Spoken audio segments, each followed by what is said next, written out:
Hello everybody, आपका स्वागत है मेरे चैनल भक्ति रस मोटिवेशनल में। आज मैं जो आपको कथा सुनाने जा रही हूँ वो आपको बहुत ही मोटिवेट करने वाली है। तो सुनिए मेरी कथा। एक नगर था, उसका राजा जो था वो बहुत ही अच्छा राजा था। अपनी प्रजा के लिए बहुत अच्छा काम करता था, लेकिन उसका जो बेटा था ना वो बहुत ही अज्ञानी था। और राजा बहुत परेशान रहता था। राजा बहुत दुखी था कि उसकी मृत्यु के पश्चात उसके राज्य का संभालेगा कौन, उसके राज्य को कौन संभालेगा। तो फिर राजा परेशान रहने लगा था। उसका बेटा पढ़ाई लिखाई से कोसों दूर था, पढ़ाई लिखाई में उसका कोई इंटरेस्ट नहीं था। फिर एक उनके राज्य में एक मुनि आए।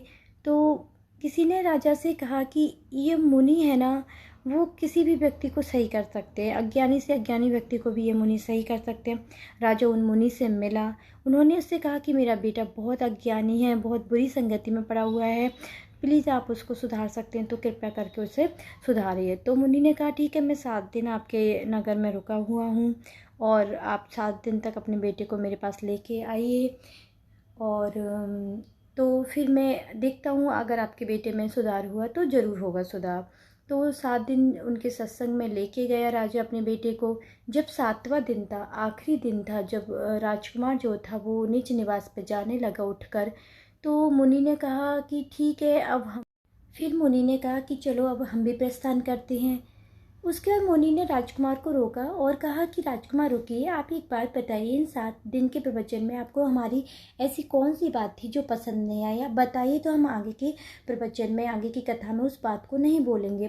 तो राजकुमार ने कहा कि आपकी सारी बातें अच्छी लगी, बस आपने कहा था कि चलो अब हम भी प्रस्थान करते हैं, वो बात मुझे थोड़ी सी खटकी, आप यहाँ से मत जाइए इस नगर से।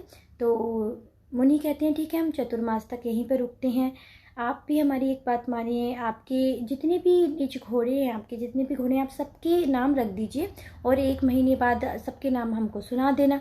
उसने कहा ठीक है। वो घर पर जाके सबके नाम रखता है अपने सारे घोड़ों के, लेकिन वो सबके नाम भूल जाता था, उसे नाम याद नहीं रहता था। तो उसके पिताजी ने कहा कि बेटे आपके 500 घोड़े हैं और ऐसे आप कब तक याद रखोगे, ऐसा करिए आप सबके नाम लिख लीजिए जिससे आपको स्मरण रहेगा। तो उसने उसको लिखना नहीं आता था, तो उसने सबके नाम लिखना सीखा, सबके नाम लिखे, पढ़ना सीखा और सबके घोड़ों के नाम लिखना सीख के उसने 1 महीने बाद मुनि को सारे अपने 500 घोड़ों के नाम बता दिए। इस तरह वो लिखना और पढ़ना सीख गया। फिर चतुर्मास तक मुनि ने उसे रामायण महाभारत सब कुछ बोलना लिखना पढ़ना सिखा दिया और आगे चल के वही राजकुमार एक प्रसिद्ध राजा बना। इस तरह सत्संग की महिमा होती है। सत्संग का हमारे जीवन में बहुत महत्व होता है। सत्संग एक अज्ञानी पुरुष को भी ज्ञानी बना सकता है। सत्संग से बड़ा अगर वीडियो पसंद आई है तो लाइक ज़रूर कीजिए और शेयर करना मत भूलिए। आपके शेयर से हमको मोटिवेशन मिलता है, तो प्लीज़ मेरे चैनल को सब्सक्राइब कीजिए और मैं आगे आपके लिए ऐसी ही स्टोरियाँ लाती रहूँगी। तो प्लीज़ प्लीज़ प्लीज़